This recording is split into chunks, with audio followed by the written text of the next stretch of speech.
हरे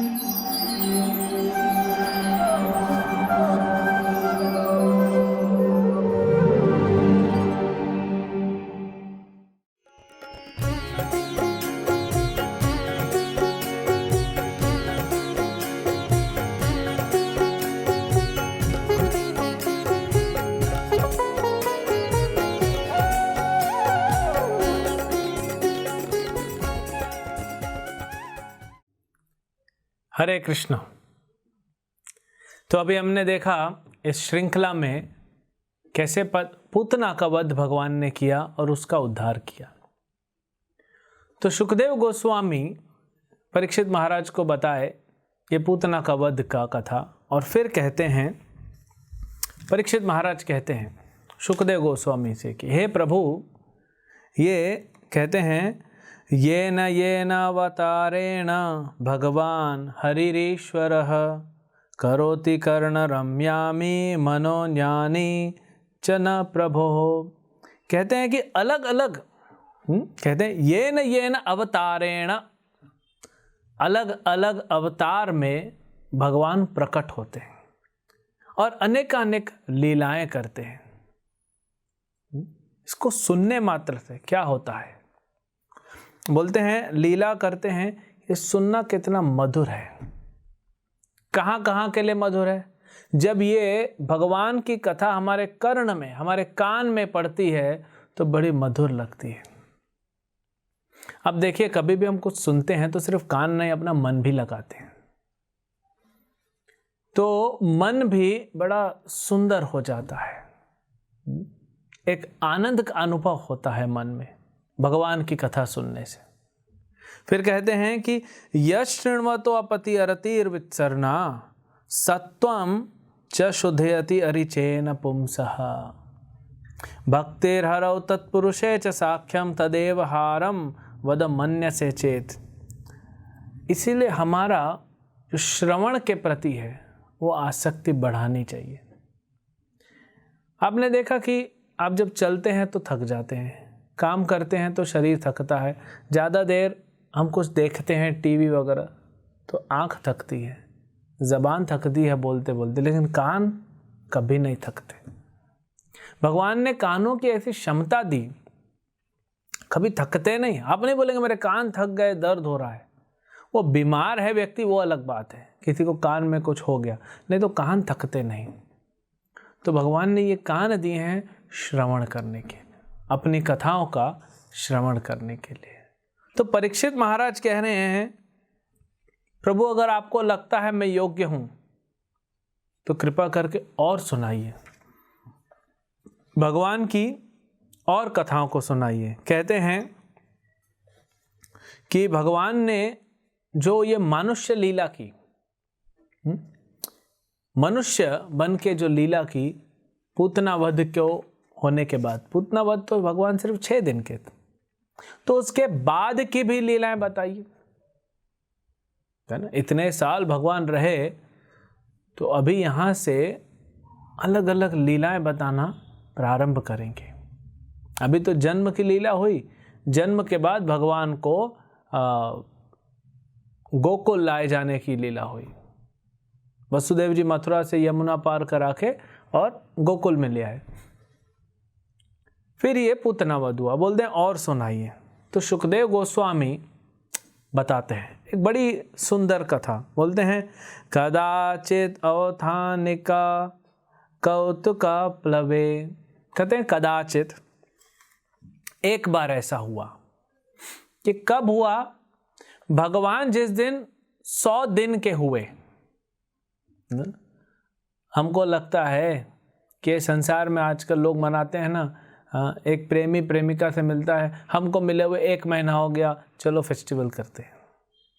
आजकल ये चल रहा है, हमारी शादी को 3 महीने हो गए, फेस्टिवल करते। तो जब यशोदा माता ने देखा कि भगवान 100 दिन के हुए थे, उस दिन भगवान ने कदाचित करवट, इसमें लिखा है औत्थानिका, करवट बदली। बच्चे प्रायः छोटे, आप जैसे बैठा दो बैठ जाते हैं, बैठ तो नहीं पाते, सो जाते हैं, जहां रख दो वहां पड़े रहते हैं, हिलने का शक्ति नहीं होता बच्चों में। हालांकि माताएं बच्चों को अच्छे से दूध पिलाती हैं, उनके शरीर का अच्छे से मसाज होता है, लेकिन शक्ति कहाँ होता है उनमें।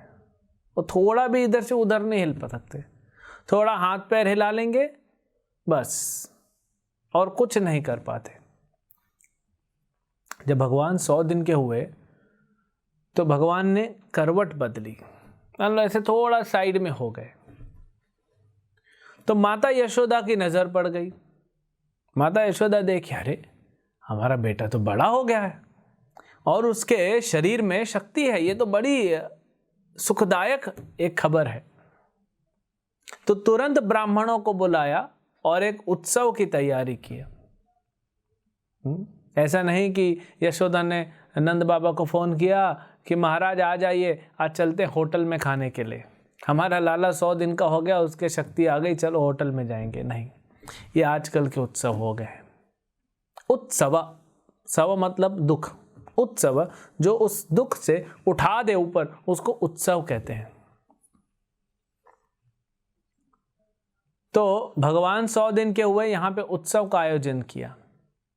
यशोदा माता तैयार हुई, सारे ब्रजवासियों को बुलाया गया, ब्राह्मणों को। सबसे पहला किसी उत्सव करना है तो भगवान विष्णु का पूजा आराधना होना चाहिए, उसके लिए ब्राह्मण चाहिए और गाय चाहिए।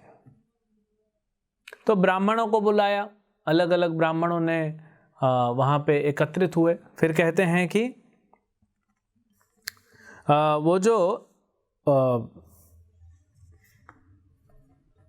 उत्सव था, जो ब्राह्मणों को बुलाया, तो अलग अलग ब्राह्मणों को बुलाया नंद बाबा ने। ब्राह्मणों ने ऋग्वेद, यजुर्वेद, सामवेद, अलग अलग वेदों से मंत्रों का उच्चारण करके स्वस्ति वाचन किया। अभी माता यशोदा तैयार हो गई। जब कृष्ण का जन्मोत्सव मनाया गया था, जिसको नंदोत्सव भी कहते हैं, तो माता यशोदा तो एक्टिव नहीं हो पाई, क्योंकि उस भाग नहीं ले पाई उत्सव में। अभी अभी तो जन्म हुआ है ना, तो प्रसव की जो होता है थकान, उसमें तो माता यशोदा अपने रूम में थी। तो नंद बाबा और रोहिणी माता सब कर रही थी, लेकिन अभी यशोदा माता स्वयं सब कार्य में लग गई। तो नए वस्त्र पहन के कृष्ण को अच्छे से तैयार करा के गोद में लेके बैठ गई। अब यज्ञ चल रहा है, सब ब्राह्मण बैठे हुए हैं, यज्ञ चल रहा है, मंत्र हो रहा है, उच्चारण, आहुति दी जा रही है। तो बच्चा को क्या है, तो कृष्ण बैठे बैठे उनको नींद आने लगा, हल्के हल्के से। बच्चों को होता है ना, नींद आता है, थोड़ा बच्चे हो बड़े हो, आपने देखा होगा ट्रेन में ट्रैवलिंग करते हुए कहीं पे भी कोई बड़ा व्यक्ति होता है, नींद आता है तो उसका सर अपने आप झुक जाता है। जैसे मान लीजिए पलक का वजन इतना हो गया कि आँख की पलक झुकते ही सर झुक जाता है। तो कृष्ण भी लेटे हुए थे, उनको नींद आ रहा था बार बार। तो यशोदा ने सोचा कि मुझे तो इतने जो मेहमान आए हैं उनका ध्यान रखना है, अब मैं उनका ध्यान रखूं कि इसको संभालूं। तो क्या किया, माता यशोदा ने सोचा कि कृष्ण को मैं रख देती हूं कहीं पे, सुला देती हूं। अब घर के अंदर तो नहीं, यहां सब उत्सव हो रहा है। होता था कि एक कोई गोपी को बोल देती कि ये लो कृष्ण को संभालो, लेकिन उन्होंने क्या किया, वहां पे देखा कहीं जगह तो एक छकड़ा पड़ा था। छकड़ा मतलब जो बैलगाड़ी का होता है ना, अब उसमें से जब बैल नहीं होता है तो सिर्फ वो गाड़ी बचती है, तो वो रखा हुआ था। और उसके ऊपर भारी बड़े बड़े बर्तन थे, तांबे के, और चांदी और सोने के नहीं थे, वो तो अंदर थे, बाकी तांबे के, लोहे के बर्तन थे। उसमें दूध था, दही था, गोरस कहा गया है। गोरस मतलब प्रायः दही और घी, ऐसे तो दूध भी गाय का रस है, लेकिन घी का बात किया गया। तो बड़े बड़े बर्तन में घी वहाँ पे रखा हुआ था और दही, और हर जगह वहाँ पे पूरा भरा हुआ था वो छकड़ा। और उसके नीचे बढ़िया से घास वास बिछा के, कुछ नरम बिछा के, और जिस पे कृष्ण सोते थे, थोड़ा सा बेडिंग होगा, वो लेके मंगवाई माता यशोदा, कृष्ण को वहाँ सुलाई। और छोटे छोटे बच्चे खेल रहे थे, और बच्चों को बोली देखो कृष्ण का ध्यान रखना, देखते रहना कुछ हो ना। क्योंकि अभी तक सिर्फ पूतना आई थी, वो चले गए थे, लोग भूल गए थे। ये तो जब बार बार असुर आएंगे तब कृष्णा का प्रोटेक्शन भी ज़्यादा करना पसंद करेंगे, ब्रजवासी ज़्यादा ध्यान रखेंगे। तो बोले कि मुझे मत तंग करना। मान लो कह दिया कि तुम लोग संभाल लेना, अब उनको क्या पता था छोटा सा बच्चा क्या कर लेगा, ज़्यादा में ज़्यादा रोएगा, तो तुम लोग संभाल लेना, इसके साथ खेलना और मुझे डिस्टर्ब मत करना, क्योंकि मुझे तो फेस्टिवल संभालना है। तो यशोदा ने सोचा कि उसको आराम से, अभी देखिए कृष्ण के लिए फेस्टिवल हो रहा है, ये पूरा उत्सव किसके लिए हो रहा है? भगवान कृष्ण के लिए, क्योंकि भगवान कृष्ण जो हैं उन्होंने करवट बदली, इसीलिए उत्सव है, और कृष्ण को ही साइड कर दिया। कृष्ण को ये पसंद नहीं कि हम अपने जीवन से उनको साइड में कर दें। ये भी लीला में देखेंगे, आगे एक दामोदर लीला आएगी, उसमें भी हम देखेंगे कि कृष्ण को जैसे ही साइड किया तो बहुत क्रोधित हो जाते हैं कृष्ण। श्रील रूप गोस्वामी बोलते हैं Krishna is a possessive lover, वो ऐसे प्रेमी हैं, उनको फुल अटेंशन चाहिए, वो इधर उधर ध्यान करना ही नहीं। तो वो छकड़े के नीचे सुला दिया, कृष्ण के लिए उत्सव हो रहा है। और यशोदा ने सोचा मैं जाती हूँ सब। अब चाहिए था कि कृष्ण को थोड़ा दूध पिला देती, दूध पिला के सुला देती, नहीं। कहते हैं कि ब्राह्मणों को पहले खिलाओ अच्छे से, तब ब्राह्मण काम करेंगे। खाली पेट तो ब्राह्मण और साधु बाघ जैसे हो जाएंगे, पेट खाली है तो सारे ब्राह्मण बाघ जैसे हो जाए, काम नहीं कर सकेंगे। और जो शूद्र होता है उसको पहले काम कराओ, क्योंकि वो काम करता है खाना खाने के लिए, उसको पहले काम कराओ फिर खिलाओ, क्योंकि खिला दिया तो भाग जाएगा, उसका पेट भर गया, अब उसको कुछ नहीं चाहिए। और ब्राह्मण को जब तक खिलाओगे नहीं, उसके मुख से मंत्र नहीं निकलेगा, तो इसलिए ब्राह्मण को खिलाओ और शूद्र को पहले काम कराओ। अब भगवान तो ऐसा लगा कि पहले सो गए। अब जब यहां रख दी यशोदा तो देख रहे हैं, अब भगवान तो जागृत हो गए, बच्चे वहां पे निगरानी कर रहे हैं। कृष्ण सोच रहे हैं कि शास्त्र तो कहता है कि मैं रसराज हूं, हम कहते हैं ना रसराज कृष्ण, सारे रसों का राजा हूं मैं, और ये मेरे ऊपर कौन रस आके पड़ा हुआ है? क्योंकि गोरस रखा हुआ था, घी और दही।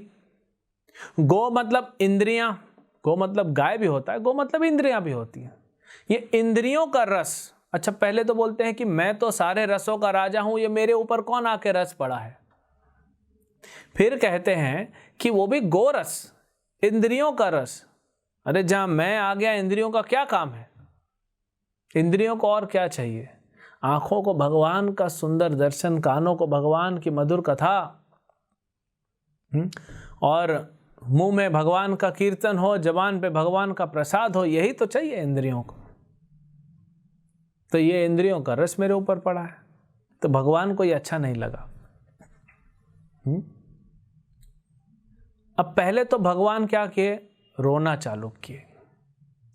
अब इतना शोर शराबा हो रहा था ना, मंत्र उच्चारण हो रहा है, उधर कुछ बज रहा है, इंस्ट्रूमेंट्स बज रहे हैं, ध्वनि हो रही है, तो बड़ा आवाज हो रहा था। अब ये रो रहे हैं। यहां पे सुखदेव गोस्वामी कहते हैं परीक्षित महाराज से कि महाराज मैं कसम खा के कहता हूं, यशोदा ने सुना नहीं। ऐसा नहीं कि यशोदा ने सुना कृष्ण का रोना और सोची कि चलो थोड़ा देर रोने दो, यशोदा ऐसी मां नहीं है। यशोदा ने सुना ही नहीं। अब बच्चे सुने, अब वो सोचे कि यशोदा ने बोला है कि छोटा छोटा चीज में मेरे को तंग मत करना, ठीक है, वो सोचे थोड़ा रोएगा, चुप हो जाए। तो उनको भी चाहिए था कि एक तो जाके भगवान के बारे में बताए, हाँ, कि माता को बताए कि माता लाला रो रहा है। अब लाला का नाम तो है नहीं अभी तक, और लाला रो रहा है, तो आओ चुप कराओ। तो किसी ने नहीं बताया, ये भी देखते रह गए। जैसे किसी बच्चे को माँ बोल के जाए कि दूध मैंने गैस पे रखा है, देखना, वो देख रहा है। जब माँ आई तो पूरा दूध फैल गया है, अरे बुद्धू कहीं का, और गैस बंद करना था ना। अरे मैया तुम तो बोली दूध देखते रहना, तो मैं देख रहा था कैसे बढ़िया दूध उफन रहा है, फैल रहा है, गिर रहा है। तो देखने का मतलब देखना हो गया। तो छोटे छोटे बच्चे थे, इन लोग को क्या समझता है। तो कृष्ण रोने लग गए। अब रोते रोते बच्चा आपने देखा है, अब ऐसे तो छकड़े को भगाना था, क्योंकि मेरे ऊपर कुछ नहीं चाहिए। कृष्ण बोलते मेरे ऊपर गोरस पड़ा है, मेरे से क्या महत्वपूर्ण है, और ये सब मेरे लिए इतना बड़ा फेस्टिवल कर रहे हैं और मुझे ही नहीं इनवाइट किया, मुझे साइड रख दिया। अभी शादी में दूल्हे को ही घर में बंद कर दिया तो शादी किसकी हो रही है। तो फेस्टिवल उत्सव जो है कृष्ण के लिए हो रहा है। तो भगवान ने पैर चलाना चालू किया। छोटे बच्चे होते हैं ना, रोते हैं, पैर चलाते हैं। तो पैर चला रहे थे, सब बच्चे देख रहे हैं। पैर चलाते चलाते हल्के से उनका पैर, बिल्कुल हल्का सा उनका पैर जाके छकड़े को टच हो गया। वो गाड़ी जो थी, बैलगाड़ी, उसको टच हो गया। सिर्फ टच होने मात्र से वो ऐसा विस्फोट जैसा हुआ और सब गिर गया। सारे बर्तन इधर उधर पूरे उथल पुथल हो गए। ऐसा विस्फोट हुआ जैसे मान लो कोई बड़ा बॉम्ब लगा के किसी ने उड़ा दिया हो। सिर्फ हल्के से छुआ था कृष्ण ने, और गाड़ी ऐसा जाके फेंकाया कि किसी के ऊपर नहीं गिरा। बड़े बड़े लोहे के, तांबे के वहाँ बर्तन जो थे उस गाड़ी के ऊपर ऐसे गिरे, पूरा बह गया, लेकिन किसी को लगा नहीं। किसी को भी लगा नहीं। तो जब ये आवाज हुई तो अब क्या था, सारे गोप गोपियां सब भाग के आ गए, और यशोदा बोलती कृष्ण कृष्ण, और देखी वही गाड़ी से आवाज आया कि गाड़ी पूरा फट गया, ब्लास्ट हो गया। तो वही गाड़ी से आया। तो पहले तो घबरा गई, जैसे मान लो उसका जैसे होता है ना, ब्लड प्रेशर ही डाउन हो गया। सबसे पहले कृष्ण कहाँ है, कृष्ण को उठाई अपनी गोद में ली। अब तो काय का त्योहार था, हो गया खत्म त्योहार। देखे इतना सब हो गया तो सारा त्योहार खत्म हो गया। लेकिन कैसे हुआ ये, क्यों हुआ ये, वो तो भगवान ने किया।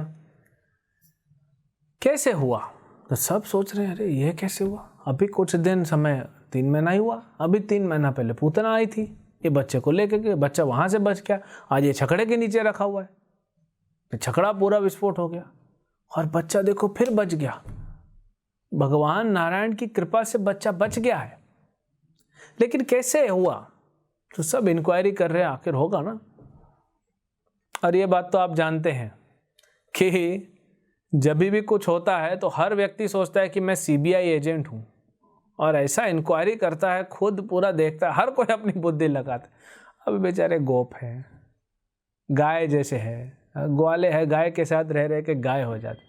सब देख रहे सब अपना अपना अंदाजा लगा रहे कि क्या हुआ, ऐसा हुआ ऐसा हुआ।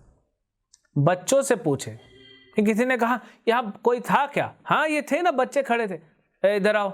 सब बच्चा लोग को बुलाया, और सब पूरा पार्टी वहां पे खड़ा हुआ, बताओ क्या हुआ। बोले रो रहा था, ये बच्चा रो रहा था, अभी नाम तो है नहीं ना कृष्ण का।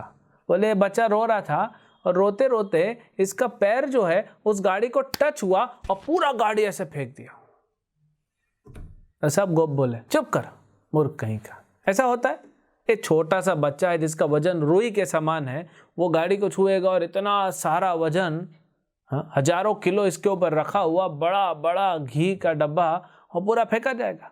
बुद्धू कहीं का, कुछ भी बोलता है। देखिए, सत्य बोलने का जमाना तभी भी नहीं था। शास्त्र कहते हैं ना कि जो बच्चे होते हैं, छोटे बच्चे, उनका वाणी शास्त्र समान होता है और शुद्ध होता है ना। उनका कोई कपट नहीं है, कुछ उनको चाहिए नहीं, क्या मिलने वाला है, वो सत्य बोल रहे हैं। सच बोलने वाले का कोई वैल्यू ही नहीं है। तो सही बोल रहे थे, जो देखा था वही बोल रहे थे, लेकिन सब बोल दिया बुद्धू बच्चा तुम, चलो जाओ खेलो जाके उधर, पता नहीं तुमको ऐसा होता है। बच्चे ने पैर लगा दिया, 3 महीने का बच्चा है, थोड़ा सा पैर लगा दिया, इतना बड़ा गाड़ी चला गया। ये सब कहने की बात है ना। तो तुरंत गोपियां आ गई, यशोदा ने ब्राह्मणों को बुलाया, स्वस्ति वचन कराया फिर से कि बच्चे को कुछ हुआ तो नहीं। अब बच्चा रो रहा है, स्वस्ति वाचन किया। ब्राह्मणों ने फिर सामवेद, यजुर्वेद मंत्र पढ़ना चालू किए, ऋग्वेद सब मंत्र पढ़े, शुद्धिकरण किया। और बाकी जो गोप थे, जो पहलवान गोप थे, उन्होंने गाड़ी टूटा फूटा इधर किया, सब डब्बे रखे, घी फैल गया, फेस्टिवल तो खत्म हो गया। अब क्या बचा था? लेकिन कृष्ण अभी भी रो रहे हैं। कृष्ण वो किसी ने सही कहा है, हाँ, जब तुम्हारे जीवन में खाना लिखा है तभी मिलेगा, ना उसके पहले मिलेगा ना उससे ज्यादा मिलेगा। कृष्ण को भूख लगी थी तो रो रहे थे, पूरा गाड़ी चला गया, लेकिन अभी भी ऐसा नहीं कि यशोदा चलो कृष्ण को दूध पिला दे। अब वो तो उसका रक्षा करने में लग गई, तो दूध तो कृष्ण को तभी भी नहीं मिला और भूखे के भूखे ही रहे थे। फिर जब सब हुआ, सब सेटलमेंट हुआ, नंद बाबा ब्राह्मणों को दिए दान वान सब, यशोदा फिर घर में गई, फिर जाके दूध पिला।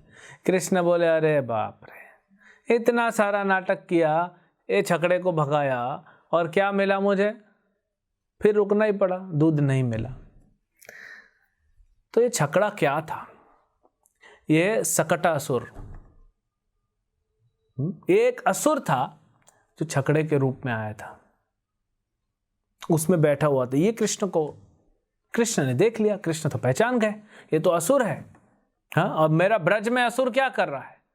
हाँ, ये मेरा ब्रज है, ब्रजवासी हैं, यहाँ ग्वाले और गायों का काम है, असुरों को क्या काम है? तो मार दिए, असुर वहीं पे मर गया। तब ये असुर कौन है? सकटासुर। ये हिरण्याक्ष, जो हिरण्यकशिपु का छोटा भाई हिरण्याक्ष, उसका बेटा है। हिरण्याक्ष का बेटा है उत्कच नाम का। और ये एक बार वन में गया था, वहाँ लोमस ऋषि थे, और इसने जाके क्या कर दिया, पेड़ वेड़ बड़े इधर उधर तोड़ ताड़ दिए। तो लोमस ऋषि को क्रोध आ गया, तुम असुर का बेटा असुर ही है, हाँ, क्यों अननेसेसरली बिना मतलब के तुम पेड़ तोड़ रहे हो? जब मैं तुमको श्राप देता हूं, तुम्हारा शरीर ही नहीं रहेगा। तो बिना शरीर का था वो बेचारा, छकड़े में तो सहारा लिया था, उसका खुद का शरीर ही नहीं था। तो फिर उसको होश आया। असुर कितना भी हो, जानते हैं ऋषि मुनियों से जो है श्राप नहीं लेना चाहिए। तो पैर वैर में पड़ा, बोले ठीक है, अगले मनवंतर में भगवान कृष्ण आएंगे, तब तुमको लात मारेंगे, तुम्हारा उद्धार करेंगे। तो ये असुर जो है, सकटासुर, ये कौन से हमारे अनर्थ को, हर असुर भगवान ने जो मारा हमारे हृदय के अनर्थों को बताता है। तो ये अनर्थ हैं जो हम बिना मतलब के बोझ लेके घूमते हैं ना संसार में, इसका भी बोझ, इसका भी बोझ, इसका कोई मतलब नहीं हमारा, ये बोझ। देखिए ये जो गाड़ी है, ये बोझ लेके घूमता है, गाड़ी को तो कुछ मिलता नहीं है, गधा मेंटेलिटी बोलते हैं या गधा मजदूरी बोलते हैं। तो ये हम जो अपना सेवा है वो करना चाहिए। ये हम बहुत सारा लोड लेके चलते हैं, वो अच्छा नहीं है। और ये कहाँ से आता है? ये हमारी पुरानी आदतों से आता है। ये बुरी आदतें जो होती हैं ना, चाहे पुरानी आदतें हो पूर्व जन्म की या इस जन्म की आदतें हो, नई आदतें या पुरानी आदतें, बट ये बुरी आदतें हैं ना, इसके कारण होता है। और बुद्धि हमारी कैसी हो जाती है? हाँ, बहुत डल हो जाती है। हमें कुछ समझ में नहीं आता सही क्या है गलत क्या है, हमेशा आलस लगा पड़ा रहता है। जैसे छकड़ा पड़ा है, उसको बैल जोत के लेके जाता है अपने साथ बांध के, नहीं तो पड़ा हुआ है। अहंकार है, ये क्या सोचता है गाड़ी कि मैं इतना वजन उठा रहा हूँ। वैसे हमको भी लगता है, संसार में हमको क्या लगता है कि मैं पाल रहा हूँ अपने परिवार को। मेरे ऑफिस में 1 लाख वर्कर काम करते हैं, मेरा फैक्ट्री में मैं 1 लाख मजदूरों को पालता हूँ। राजा सोचता है मैं पालता हूं, हर कोई ये सोच रहा है। ये अहंकार है। पालन करता तो भगवान कृष्ण है, और कौन पालेगा हमको? हमको पालने वाले भगवान है और कोई नहीं पालता। लेकिन हमको ये अहंकार हो जाता है कि हम पालन करता है, हम पालने वाले हैं। तो ये अहंकार है। और ये जो बुरी आदतें लग जाती हमको, जो हमने बताया नई पुरानी, वो इस अहंकार के साथ जुड़ के और हमको भगवान से दूर करती है। और इसके साथ क्या होता है, बुद्धि भी कमजोर हो गई है, मंद हो गई है। कमजोर ही नहीं, मंद हो गई। मंद मतलब मंद बुद्धि बोलते हैं ना, उसको कुछ समझ में नहीं आ रहा है। तो ये सकटासुर था। तो अगर हम भगवान की शरण लें, भगवान के नाम द्वारा, भगवान की कथा द्वारा, भगवान के रूप और गुणों का, लीलाओं का वर्णन सुन के और वर्णन करके अगर हम भगवान की शरण लेते हैं तो भगवान स्वयं आके, हमारे हृदय में तो रहते ही हैं भगवान, भगवान लात मारेंगे तब ये सब हमारी आदतें खत्म हो जाएंगी, ये अहंकार खत्म हो जाएगा, जो हमारी मंद बुद्धि है वो खुल जाएगी, तेज हो जाएगी और भगवान की भक्ति में हम और आगे बढ़ सकते हैं। ऐसे ही और भक्तिमय कार्यक्रमों के लिए देखिए हरे कृष्णा टेलीविजन। इसे प्राप्त करने के लिए आप अपने केबल अथवा DTH ऑपरेटर से संपर्क करें तथा और अधिक जानकारी के लिए आज ही डायल करें 8767 845 845।